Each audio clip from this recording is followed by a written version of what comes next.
திருச்செந்தூர் கோயிலிலே வேளாடணும் சண்முகா,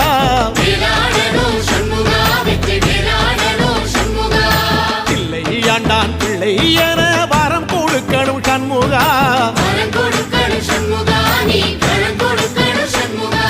கண்ணுபடும்படி சண்முகா இந்த காலம் முழுவதும் சண்முகா, உன்ன நினைக்கிற சண்முகா நல்ல செல்வம் பொழிக்கணும் சண்முகா, சொன்ன வரங்களை அள்ளி கொடுக்கிற கொடை வள்ளலே சண்முகா, கோடி வணக்கம் சண்முகா, பல கோடி வணக்கம் சண்முகா.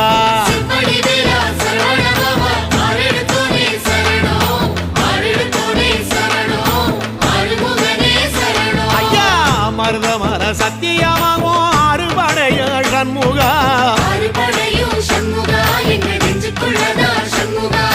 தங்கரதா ஏறி வந்து நீ எட்டி பாறையா சண்முகா.